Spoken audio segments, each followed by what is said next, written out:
Hey world, I am live. This is the KEW Exchange. We are going to be talking about divorce transitions, me and Jenny Landgren. I'm horrible with names, so if I butchered it, I am sorry, Jenny.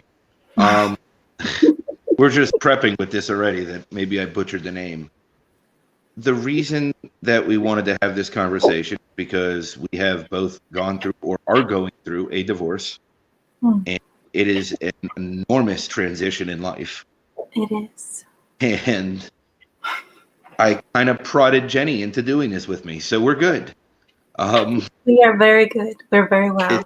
it's it's been an adventure, to say the Mhm. least. And um,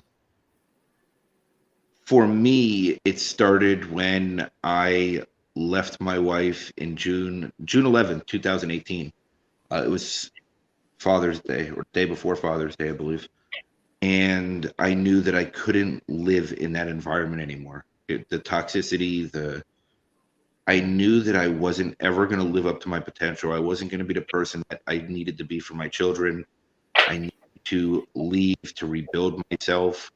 I couldn't find, I just couldn't find a way to get myself out while sticking in through it.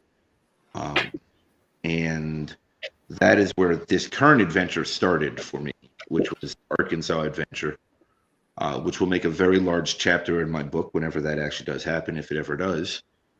Or a trilogy of movies. It might be its own movie. Um, for me, it was about needing to find myself because I felt so lost and so empty in every aspect of my life Mhm. Mhm. that I couldn't. I didn't even know which way was up anymore. I was in such a position that it just didn't make sense what I was doing. I mean, what was the turning point for you? Mm.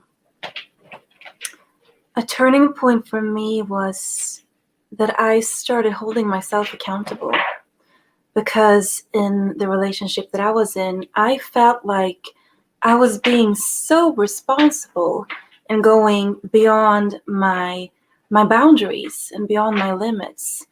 And I started realizing that I truly wasn't responsible because I wasn't being responsible for my own well being and the well being of our kids. So when I started seeing that, my mind started changing from, he has to, he has to, into I'm gonna be okay. And that became a game changer for me, and realizing my value and all of that I am worthy of a good life. I am worthy of holding that space for myself, for my needs, and for my emotions and my aspirations in life. And it's really loving another person to be honest in that regard. It is loving to say that this is how this is affecting me, and these are the choices that I have to make. And in that regard, letting go is a loving act. So that's My very. for me, it was more twisted, right? Because my whole marriage was just horrible. It was Mm, tumultuous. We should have never have been together. We both sacrificed ourselves to be a part of something that didn't make sense. And in ways we both got lost in it. And there was many red flags, there was many signs for both sides, right? And it was never anything that it could have ever been other than just having children together. Um, and when the children started suffering, or I started, see, I'm going to take a step back. I always knew that they were suffering, but I didn't have the personal strength to want to pull myself out from it, right? Because I lived in fear, right? Like, what male is going to be able to take care mm, of kids by themselves? What judge is going to be able to rule on the man's side? And how how can I go against this? How can I fight this? And it was this constant battle, and it was so twisted. And I guess because of my childhood trauma and whatever else I went through, I didn't believe that I had enough that I could do it. I truly didn't, and it left me staying in that environment and putting my kids through more than they should have and had to go through. Mm. Mm. Um, for me, it goes so much deeper, and it just went to a place where I really felt like that 3-year-old boy again, sitting in the corner and just being, abused at whatever level, right? And just being that feeling that I couldn't get out of my own way. Mm. And I'm still working on the worth thing. I'm still not 100% there yet, but I am working on it daily, and I'm Mm. still trying to understand my value. Mm. Um, yes, I have a live show. Yes, I go really deep. Yes, I talk to people every day. Yes, I help people go through their stuff, but I'm still on my journey, right? And I'm still trying to figure myself out as I go. And I'm not, I don't think this is an ending journey. I think that this is the rest of my life journey, Mm. you know? And when I finally did leave, it was this weight came off of my shoulders.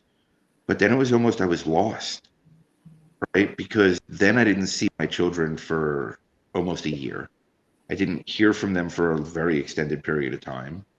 After I saw them that one visit, I didn't hear from them until 8 months later when I got them with the emergency court order. And being the fact that my case is still active, I don't know how much I should go into or shouldn't. But I usually cross those lines anyway for myself because I just share what's on my mind and on my heart and soul.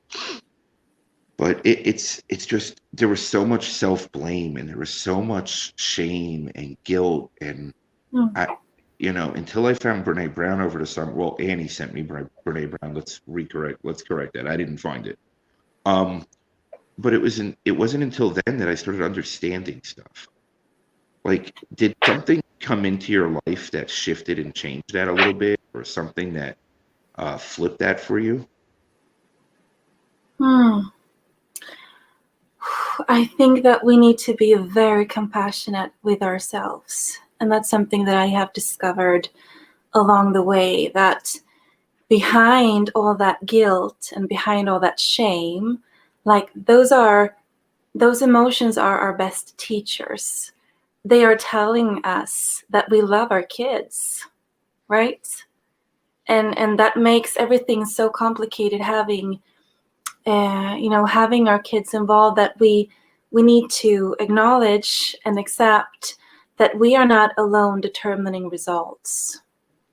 We are not alone determining results. That acceptance and letting go, and the future is really a story that we tell ourselves, and it makes us safe that we have this storytelling going on of what's going to happen if I make this decision. And when it becomes almost a controlling act of ours, that we think of how it will be if I only make this choice, if I only do it this way, then certainly my kids will be okay. It's out of love for them. We love our children, and realizing that the future doesn't exist.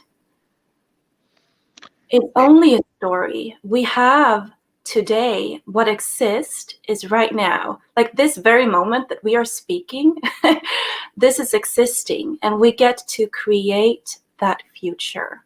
Take it one day at a time for our kids, being present with them. And yeah, it was a game changer for me as well when I realized that my kids are going to be okay.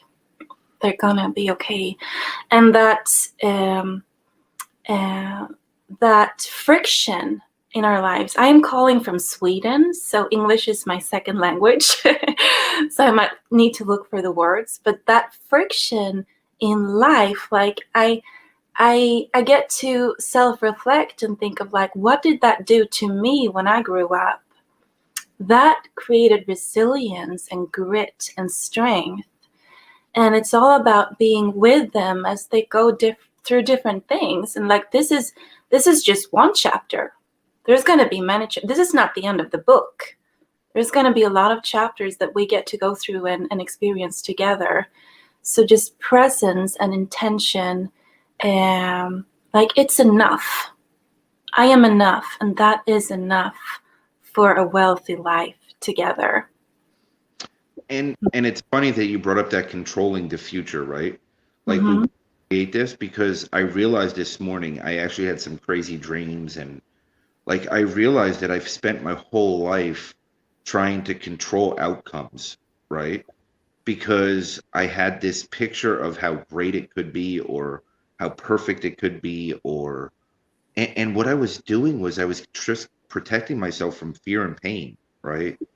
And inadvertently I was controlling those around me or in the scenarios that I was in, trying to understand how to protect myself.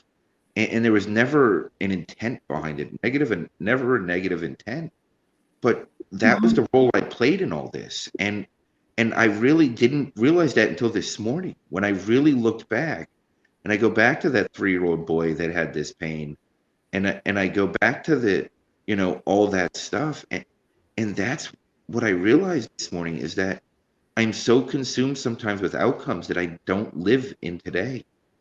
I truly miss every moment that I'm having because I'm Mm-hmm. so worried about how can I stay safe within this potential outcome. And and it just sets me up for failure constantly. It's emotionally, physically, mentally, right? It puts me in this perspective that just crushes me. And it really it hurts those around us inadvertently. Mm-hmm. Um, I'd, I'd it's call that a love disease. I I see that as a love disease because what you're doing is that you're walking into a room, you're sort of checking like what's going on? Is everyone okay? Like what can I do? What can I do to set things right? And you're checking in with everybody else's need before you share your own, right? And yeah, for some of us that's been a part of life to constantly put others first. And yes, there is a controlling piece to that. It's also very a compassionate, like it's a love disease. But because we just want everything to be well for everybody and for ourselves, and to have that that that fear of like I need to protect myself. That's also us acknowledging like we're worthy of being safe. We are, like that's behind that. And I recognize the. I feel like we're missing comments, Michael. we are. Kelly just Yeah. asked how do we make a conscious decision to live in today? Oh, that's a good one. How do That we make a conscious decision? that's still difficult for me. I'm telling you, like I had this realization this morning that I got rid of living in the past, right? I finally let go of living in the past. But then what Mm, I noticed I was doing was just living in the future. mm, And I wasn't living in today. I had moments of living in today, mm, but like I still wasn't fully living in today, and it's still a journey and a battle mm, that I'm struggling. mm. I find it Oh, very difficult. yeah. I like to think of it. Let's think about how like reframe the words. I like to think of it as a muscle rather than just one choice. Like it's a muscle that we get to practice to come back to gratitude of right now. Like how's the couch feeling for you, Michael? Are you comfortable? Um, Yeah. Mostly, Like have you been hearing the word like the birds singing today? Like yeah. to constantly draw our minds back and be conscious of like where are my thoughts wandering right now? Are they in the spheres that I cannot control? Okay, thank you for no anger, no blame, just thank you for reminding myself that I get to pull that back and be present in my own body and grateful for whatever I am experiencing right now. So maybe to think of it more as a muscle, something that we get to practice. And it's not about perfection, it's a journey of discovery and growth, and we're all on it. Yeah. And So, I think the mm, day that journey ends is the day that we're not here, right? So I think that's a never ending journey. It's not like there's a final destination to reach, right? the journey is the goal. Right. I Yeah. mean, that's it. It's taking those lumps and learning those lessons and overcoming it and using resilience and growing stronger. And Mhm. processing things, right? And just figuring out the best way to live for Yeah. you, for each individual self. Yeah. There really is room for each and every one of us, and our unique way of experiencing life and our unique gifts for this world to enjoy. So true.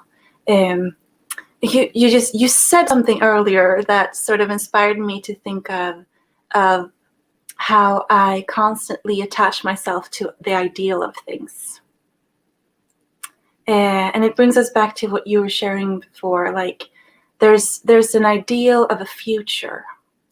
There's an ideal of a person, a relationship, and that's also something that we get to see the benefits of. Because when I meet another person, I will see their healed, whole self. Like, I will see what intuitively I see what they in a way are and what they can be as a healed version of themselves. That's sort of an ideal. The thing is that we need to make our decisions based on reality, grounded in what people are really choosing and how they are really acting and behaving. And back to what I've gone through and divorce and these things, that was very important to me to realize that I crush on the ideal of things. And that's okay. Like, that can be a strength, and I can relate to it purposefully, and ground myself and make decisions on in real life. And like, that can even be a company. We can crush on a company and see the perfect version of that, and what that would be like. But when people make decisions and the way they act, we need to ground ourselves, to stay true to who we are.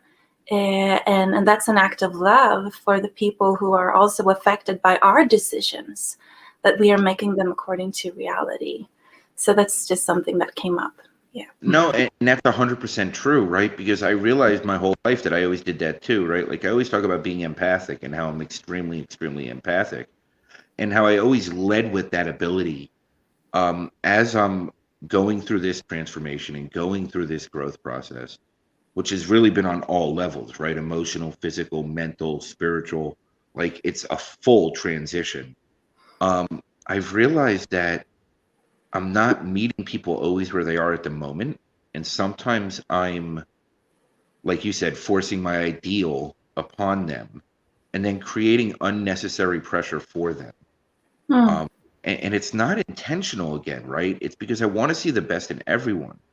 Hmm. But as I'm evolving, I'm starting to understand myself better, which is helping, right? And I'm starting to be able, like you said, to ground myself in reality and present, and see where they're at that moment, and how can I either be there for them, help them, support them Hmm. while they're on their journey on their own, right? Hmm. Hmm. And that is very difficult for me to do at times, Hmm. because my empathic abilities are so strong that I truly start seeing people where they can be, Hmm. Yeah. and and filling that gap in between where they are and where they can be is a very difficult thing for me. Hmm. I'm learning, right? Because as I'm going through my own path, I'm now learning to see that for others. Hmm. And okay, Kelly, you have another question? How do we accept others for their journey? How do we do that? So to accept others for the journey. Wow, you want to take that away, Michael? You want me to Thank take that one? um, for me, it's a learning process. It's not something that comes natural to me, and I'm working on it. And I'm truly just daily, day by day, just trying to experience and understand it. you. Um, but I've spent so much of my life just always seeing the best in everything, or the ideal, and Mm, not the reality that this is a huge learning curve for me. Um, and every day I'm just trying to be one step better than yesterday. mm. I'm not perfect by any stretch, and not even close. And I don't communicate it perfectly either, right? You probably have a better grasp of the English language than I do because you know proper English, not American. So it's just, it's a step at a time, right? It's one foot in front of the other. Mm. It's it's so much about seeing the value of meeting people where they are, because another person's story is a gift to me. And there may be opinions in there that are completely different than my own, and experiences that I've never been through. Um, but it's how we're so deeply connected that how I get to know myself is through another person sharing and being honest and being truthful with where they are. That is how I understand where I am in relation to them. So it comes down to listening and being curious. Like, we need to get really curious with one another, because we're all going through this human experience, and uh, there's so much for us to be present with that we get to be very caring and curious with one another as to open up our mind and our heart and hold that space for another person to see where they are truly at and what really, really serves them, and to acknowledge them, to know that themselves, because they do. When I have a coaching or a counseling session, I often open up with, like, well, what do you think that you need? And people are so unused to asking themselves. But there's so much knowledge in there as to where they are and what they need, and we get to check ourselves at the door, really, and hold that space and follow them for every step, and ask them, we can invite them in questions as to what they are ready for next, before giving advice and like sharing our agenda and such. And I have trouble with that still, right? I still have a little bit of an issue because, like, sometimes I have, like you said, we all have our different experiences, right? And I've been through different things, and I'm so willing to share my knowledge and wisdom that I've gained from my experiences, that I want to save everybody else that dummy tax that people call it, or that pain. But the reality is they need to learn it for themselves, right? And they need to be able to learn it in their own way. And I know that sometimes I'm a little over the top with that, right? Because sometimes I want to save pain from others because Mm. I feel it for them, Yeah, right? yeah, you're an And empath. it's so difficult at times, right? So it just, and then this whole process, this divorce process, even though I was never in love with my wife, there was this physical feeling of being alone, right? That was a big part of it. Then there was the emotional part of being alone, right? There was the spiritual of refinding myself and regrounding myself in my own space. Mm. And it was like on all levels, it was such a transition. Like and it was a lot of pain, not the lack of what I lost or who I lost, right? Because that relationship was never really there to begin with, but it was just losing a person, or losing that person that I shared that space with, Mm. and not knowing, and being scared, right? Mm. Being scared of, look, I'm 41 years old and I'm a single father of three now, and I'm fighting a divorce for custody and trying to, reestablish and start my life over. And this journey has just been so challenging. And Mm. every step of the way, it's just such an educational process, Mm. like an amazing educational process. Mm. It is. It is. Wow. Hmm. I mean, how has it impacted you on those levels? The physical, emotional, spiritual. When I left, or when we separated, I was very confused. I was very confused into like who am I? What are my needs? And the story that I was telling myself of who I was, like, is that my own? And in many parts, it really wasn't. So it was a very confusing, but also very. It was it was a time of like letting in fresh oxygen in the system, and like feeling the sun on my skin, and opening up to opportunities and possibilities that in the story that I was telling myself of what my life would be like, I had never even considered those opportunities. So it was a very eye-opening transition, and for me, like, I look at it as if we change, we can go back, but if we transform, like, that's it. We are only moving forward, and that's what that was like for me. I was able to write my story. I was I was able to create my own life intentionally, and just there are people in my life. There's so much going on right now that I am so grateful for, that had not been there unless I had created that space for it to enter. And that's what really happens when we let go, that we create some space for something better. Yeah. And letting go is challenging, right? Letting go is not easy. We are accustomed to asking ourselves.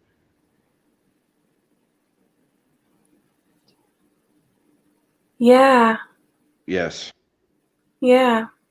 We're not used to asking ourselves. No, we always want to rely on that external, right? That external guidance, Mhm. internal.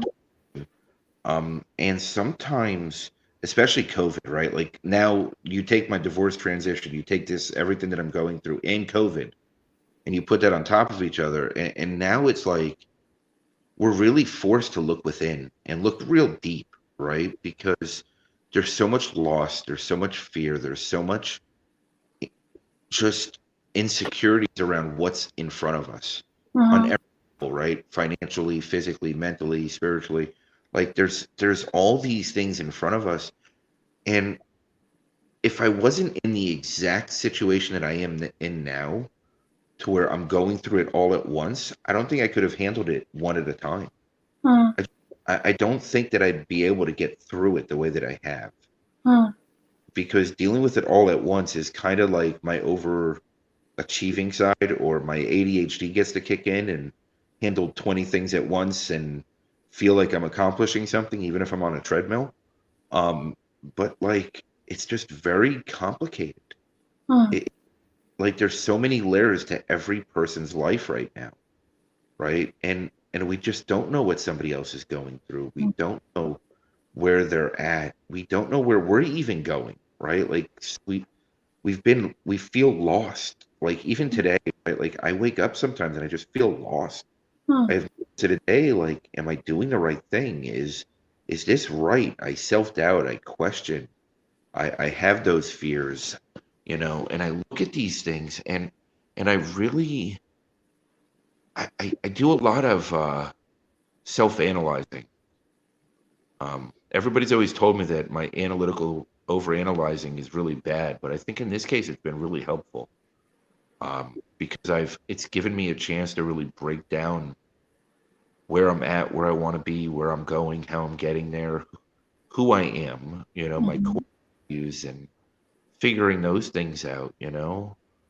Like I mean, last month I've really realized what my core values are, and I started stepping into them, Awesome. and it was like this eye-opening experience, right? Like, because why aren't we getting taught about this in school, right? Like, Mhm. where is the educational classes for us to learn about this, Mhm. because it can change our lives forever, you Oh, it know? does. It does. And It's yeah, No, go ahead. life doesn't have to be a huge switch from one day to another.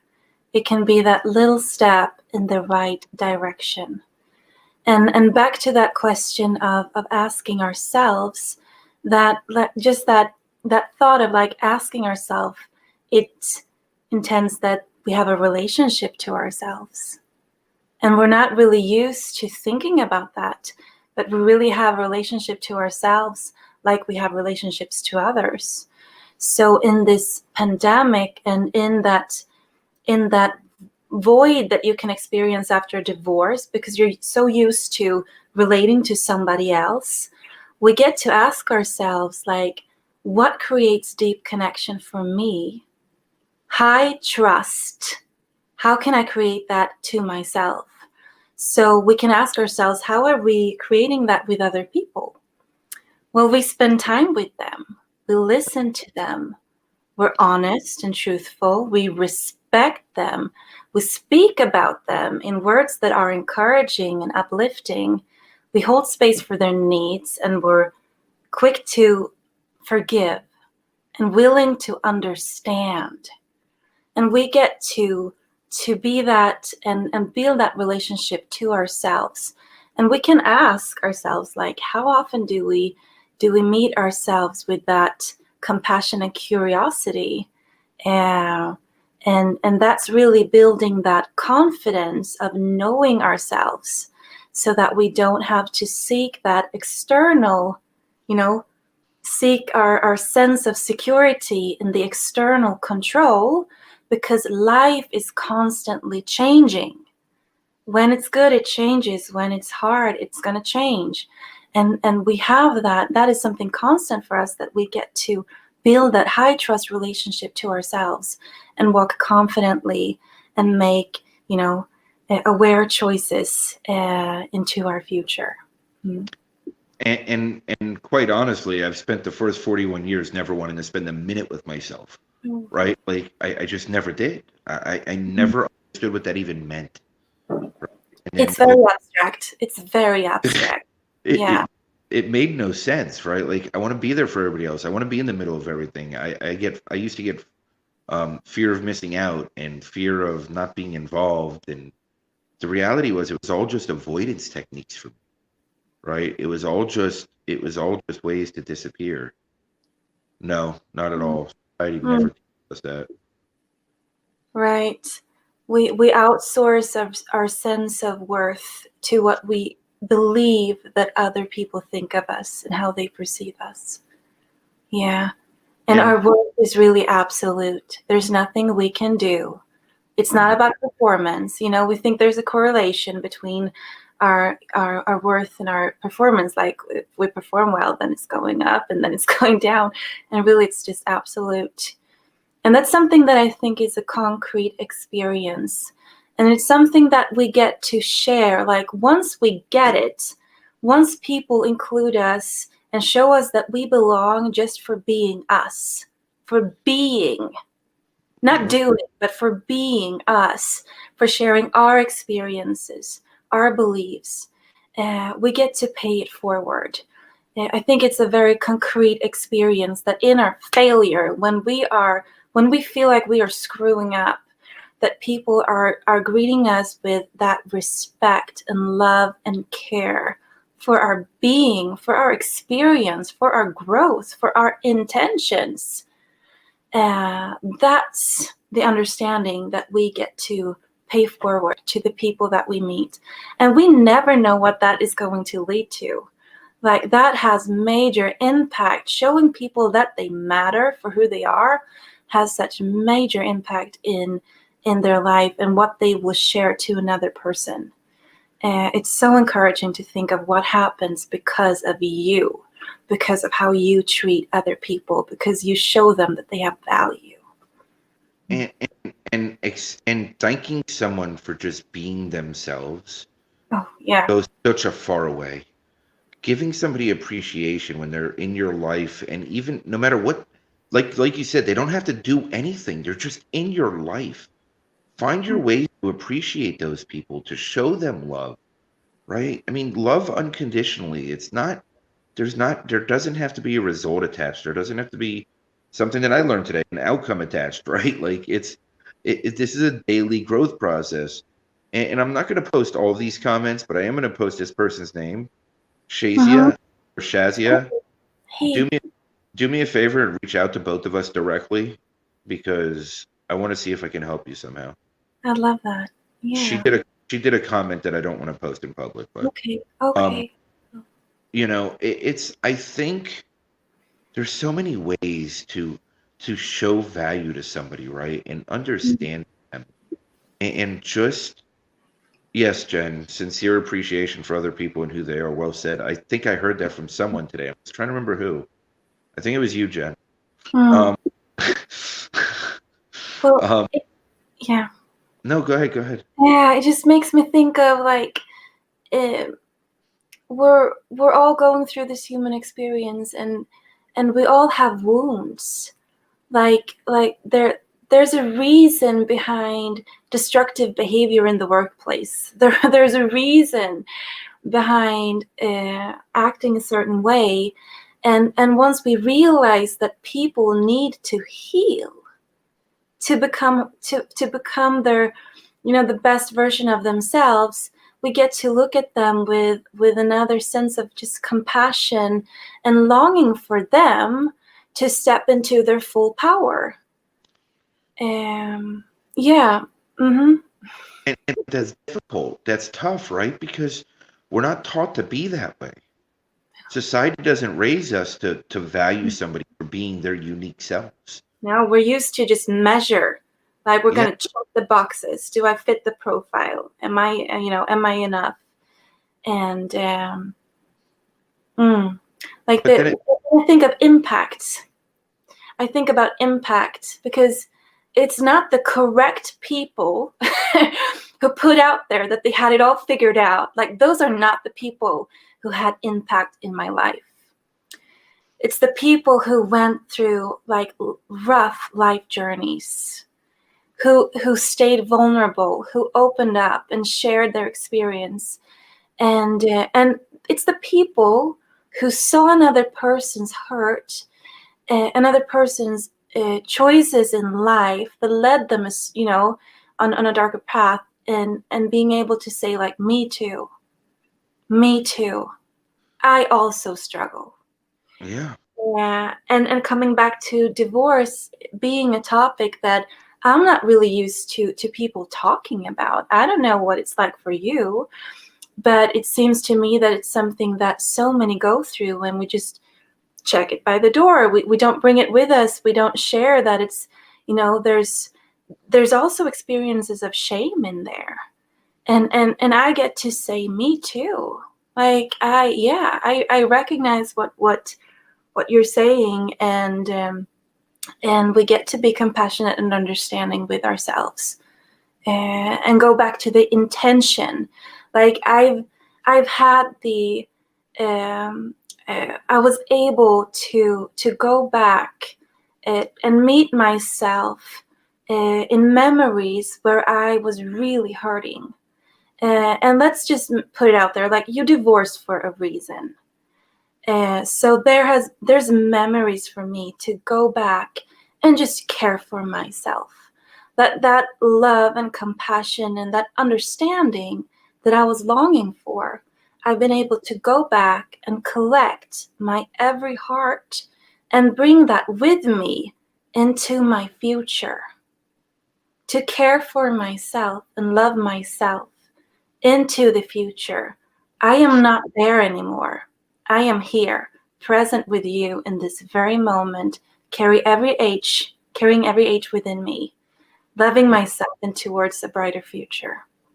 And and the good news about having me in people's lives is that I have nothing off limits, right? I'm just one of those people that has no problem sharing. Brene Brown, I think, would describe me as an oversharer. And that's fine. And I'm comfortable with that, right? Because I'm going to resonate with whoever I resonate. And from every conversation, one person might be not comfortable, but there might be two others that are, right? At different pieces, parts of it, you Hmm. know?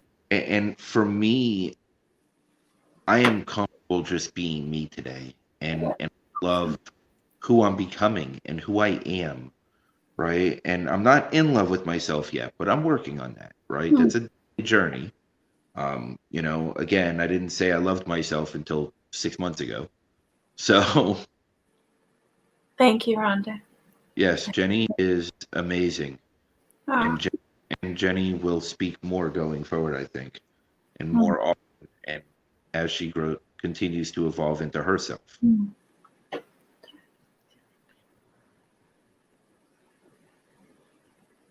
Yes, Yes, so from true, so true. Like I am not here talking about this because I'm all healed up. I'm not done. I'm not done. I'm in the middle of it. I am going through it. I am putting my puzzle pieces together, and the puzzle just gets bigger and bigger and more exciting and more enjoyable and to discover. So yes, we do. Um, but there's a bad day for every good day right now, right? Like for me, like there's bad moments for every good moments. There's moments that, I feel alone and I feel sad and maybe not about being in the circumstance I was in, but maybe because I just don't, maybe it's because I always set those ideals, right? And I wanted to be in that ideal. mm, So I guess what I'm realizing is as we're even having this conversation, because this is what happens with me, um, as I talk about it, it makes more sense to me about where I'm at, right? And those moments where all three kids are in bed and I'm just sitting on the couch by myself and the TV's on and I don't even notice because I'm not paying attention, right? And I'm just in my space and enjoying the space. Sometimes it's listening to Italian music, sometimes it's listening to meditation music, sometimes it's listening to an audiobook. It depends on the mood, but like there's moments that I wish I had somebody next to me, right? Like I wish this couch wasn't empty next to me. And especially now during COVID, right? Like nobody travels, nobody really goes anywhere, at least in the US. I can't speak for where you're at in Sweden, right? Because it's different there. So, it's complicated. It's life mm, is complicated and it is. it is not a straight line. There Mhm, no straight line. This is mhm, some days it feels like it's one step forward, the next day it's three backwards. Some days it's three forward, one backwards, and mhm, it's just this ever evolving journey for me. mm. It is being here and now and asking, so what is this teaching me right now? And that has value. Like every day has adds to my life and has value. And I appreciate that I have a story of what I want to walk into one day. And now I get to make some choices for myself, you know? And having lived that life when you were just constantly trying to set things right or have other people act a certain way to just make things better, I get to let go of that and be present with. So what's the impact I want to have on my life? Like what's important to me and my core values, as you were sharing, to live in alignment with them, because also what we give energy to, like it grows in our lives. So now that I am being intentional with who I am, it's not just about wanting to meet the perfect guy one day. It's about being that perfect self, and not as perfect as in doing everything's right, but being in alignment with who I am, with my values, that I know myself, so that I don't walk into a relationship wanting to be completed by somebody else, or just walking in to take for somebody else to make me happy, but to walk in being me, understanding that I am responsible for my own happiness and my own well-being, and I can make the conscious choice to depend on somebody else. But we are two whole people. And it just, like that pause that we're in is very active. That the silence is active, it's vibrant. Things are happening right now that we are not even aware of, because we are preparing ourselves, to live in alignment and walk into a future that is really us. Yes, all of the above. Yes, um, like I learned what interdependence is, right? And now I think that's my goal, right? It's part of my core values and how I break them down. I mean, I break everything down overly analytical, like multiple levels, mentally, emotionally, spiritually, and what I want in a partner, right? Like I have to do it 4 levels. I can't just do it for me. Hey, David. Well, it's great to have you here, David. Thank you for being here. It's Yes. my friend. And so I like finally understand what interdependence is now, Mm, right? And finally understand that that means I have to be independent first. mhm, That's something I didn't understand either, right? mm, Like growing up, it's like you're gonna get married, you're gonna have this, you're gonna have that. Well, they never said that you had to be independent.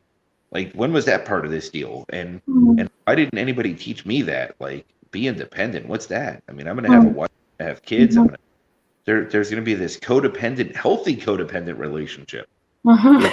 with like this great, um Yeah. the moron, right? It like constantly spins in your head. And Mm, like you were saying, alignment, like I think of it mind, body, and soul, right? Like all three need to be aligned. And then, I have Sherry Lewitt coming on tomorrow, which would help me with trauma therapy and stuff like that. And we're going to talk about triggers. And she really helped inspire me to understand that it's accept, allow, and release, right? So I'm accepting it on a mental level, allowing it on an mhm, emotional level, and then mhm, it on a spiritual level. mhm, And that's how it processes through me now. And I'm not great at it. I'm really not. Like I sit here cry for hours at times. Sometimes I'm laughing for hours because I'm so anxious and nervous. Sometimes I'm just staring at a wall and not even noticing that there's a wall. Um, but there's so much going on and so much changing with every moment, right? mm, And as I'm on this journey, I'm also going through a spiritual transformation. I'm also understanding that better. And I'm really just digging deep and leaning into myself. That relationship with self is key, and I never understood it ever. mm, I never understood that. I mean, it mm. just makes sense to me. You know? Yeah. We get to be very intentional as to pause and ask ourselves, like, what do I need right now? Um, and being an empath, as you shared that you are, and also if you're high sensitive or if you catch other people's needs and emotions very easily, sometimes setting up those healthy boundaries, you feel like you're not really being yourself, when really caring includes yourself. Caring and compassion and kindness is not complete if it doesn't include yourself. So when we establish those healthy boundaries, we are being ourselves because we're also caring for ourselves. And that's just from where good things flow, because that willingness to be there for others, to respond and say yes and open up to opportunities, like trust it, like it's always going to be there. Like having that personality, what we get to do is just caring for our own space, and it's not selfish. Loving ourselves is not selfish. Mm. Boundaries are tough. I have a lot of trouble with boundaries. I used to say I don't have any, but that's not true. Like there are certain limits that I just would never cross, right? But what I've learned is as I'm trying to establish boundaries for myself now, I have a lot of issue with it, right? As an empath, it's like this push and pull, right? Or as a Mhm. highly person, or being in tune to somebody else, and then also trying to protect yourself and come first for yourself is very challenging. It's a lot of gray lines, and putting this straight line in the sand where I'm not going to cross this line. It's painful almost at times because I'm not used to putting myself first, right? Mm. It's also an exploration. It's something that we get to discover and learn from. And it also changes because we go through different stages in our lives when we are just able to keep, a certain people in our, in our circles. Like there's a closest circle and there's people in the circle outside of that. And it's never going to be the same. Like, we get to always ask ourselves and discover and create our lives. Yeah, that's a tough one. It is, right? And I always used to say I was like an onion. I had many layers, Mm-hmm. right? And that's how I described my friends. Like I had that inner layer and then layers and layers because I had tons and tons of friends, but nobody really knew me. Nobody I never really let anyone in, but I also didn't know myself, right? And that was the thing because how could anyone know me if I didn't know myself? Mm-hmm. How can anybody understand me if I don't understand myself? And yes, spiritually, and there are other things, right? Like as an empath, I do know things about some people that they probably don't know about themselves, right? And there's walls and things blocking them. But as a whole person, if you don't know yourself, very limited people in your life are going to ever really know you. Mm-hmm. And it is very challenging. You know, it's a dark journey to find yourself. It really is. And you got to go through it. You can't go around it, right? That was another thing I used to do is try to go around the pain. How can I go around the pain and just leave that for later, right? Like at what point do I leave it for later? And what I realized is the longer I did that throughout my 41 years, 41.7 if you want to get correct, and if Annie's watching, she'll love that. Um, but you know, if I really look at it, every time I went around the pain, it just backloaded it, Mm-hmm. made it so much worse. Well, the pain it's there for a reason. Like the emotions that are that we find difficult to relate to and to harbor, they are there for a reason. They're part of our inner communication system, and we get to listen to them. They are teaching us. Our grief is teaching us about what we hold dear in life and what's important to us. And our anger teaches us about how we relate to loss. So, like, when we see that it's not something that we like we get past by just pushing away. It's something that we get to receive and say, thank you for teaching me that this is important to me. And at that point, it served its purpose. And I get to use that knowledge that we just created together, me and the emotion, and bring that into the future. And it sort of fuels the energy of the next step. Because many times that's how we feel with our emotions, like we're stuck with them. When we start to listen, it fuels the next step on our journey towards becoming more of ourselves, more in alignment, more true to who we are. And what I've noticed also, right, like along with this a little bit and a little sidetrack because I always go on tangents, so you just gotta roll with that. But like I think of the way that I'm doing gratitudes now, and the fact that you said that, you know, who we come across in our lives also relates to where we're at, right? And souls are mirrors of each other. So we who we interact with is what we need to see in ourselves also, right? So what I've realized is as I've been doing my gratitudes and I've been flipping them around a little bit, now I'm taking appreciation and grateful for the lessons in between. I think Jen, oh, did you freeze? Were you there? No, I had a mental image. I'll just share Oh, it in a second. Yeah. okay. But it froze on my side. That's why I'm asking. I Oh, think okay. I am completely Great frozen. mental image. Yeah, yeah. I have a mental image too. It's me frozen, or us frozen. I'm gonna keep going with it and pretend I'm okay. But like I reverse the gratitudes now. The way that I look at it is I'm grateful now for the lesson that each person in my life Mm, helps me create for that day, right? And when I do my gratitudes in the morning, I'm now grateful for everything from that moment backwards because I'm taking stock and understanding what lessons I'm learning from each person in my circle.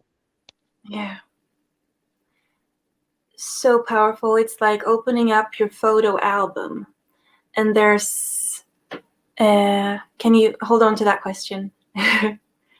So like it's like we're opening up our photo album, and there's just happy pictures in there.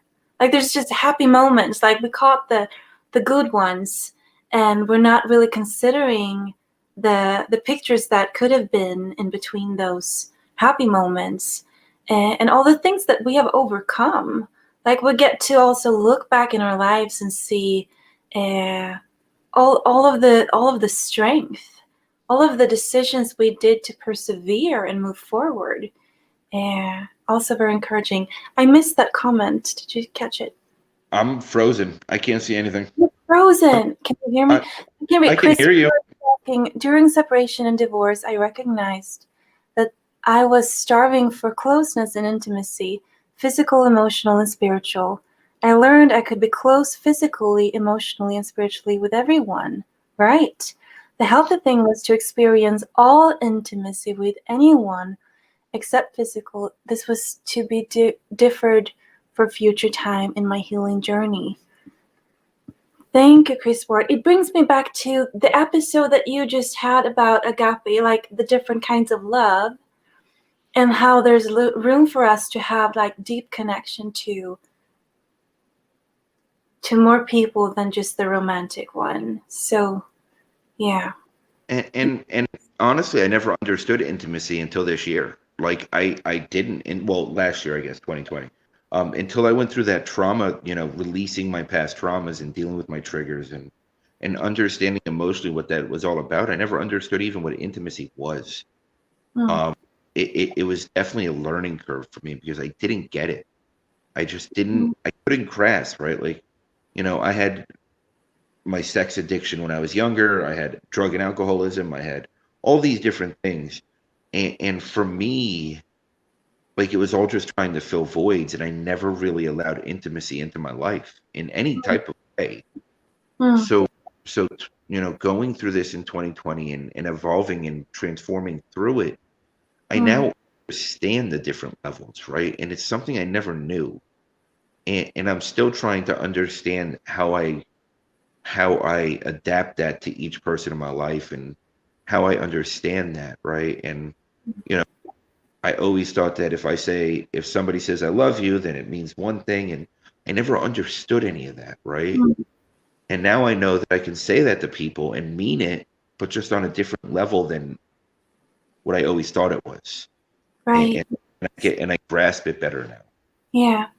Yeah, so we cannot expect for one person to complete us, but we can be complemented by every person that we meet. It's an opportunity for us to find one another and find that deeper connection. And I really believe that if you have not experienced what deep connection to another human being feels like, it's hard to know, and you're just grasping for something to fill that void. So that's also something that we get to pay forward to create that and hold. We keep holding space. It's an expression that we don't have in Sweden, and I just love it. Because it's listening, it's compassion, it's so much that we get to share with everyone, It's and we it's can op- drop that deal of just one person. Yeah. it's opening that energetic space right within you Mm. to allow somebody else to just be themselves, Be themselves. accepting them exactly where they're at, Yep. and no judgment, unconditional love, and just be there at that moment on that level. Mm. And that's how I envision space, holding space for. Mhm. Um, And that's what makes me very comfortable being in this conversation with you, because you are in acceptance of yourself, which encourages me to be in acceptance of myself.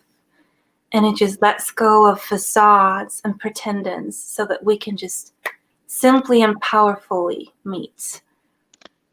So yeah, good to hear. Mm. and I'm so happy that you're here, right? Like I know where you're at. I know where you've been. We've communicated back and forth. I met you in the worthiness rallies, and I understand your journey a little bit. I don't know full detail. I don't know full disclosure, but I get it, right? And I'm just I know that this is your next step, right? And this is where you're going, and I wanted to make sure that you had it, and I One, wanted to provide it for you. So I'm honored that you were able to be here. I am still frozen. So Kelly, I don't know what to do next, but it is frozen on my side. are we going for an hour? Yeah, I think we're done, but it doesn't show it on my side that we are. I can go the whole night. It's 7 o'clock in It, Sweden. I can just keep going. we can do another episode. We can talk about more topics. We can talk about anything. Yeah. Let me tell you, 2020 was the year I reclaimed my voice. 2021 is the year I reclaimed my body. So, to any, like, as a woman, I speak out of like the expectations of society, or like the norms of what it should be like.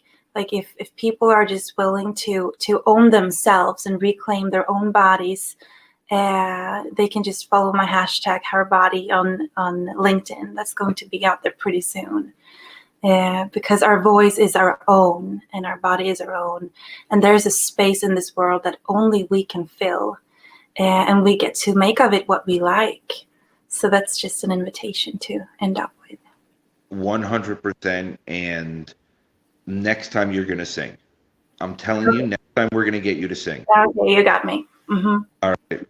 Well, bye, everyone. Thank you so much for following along and participating.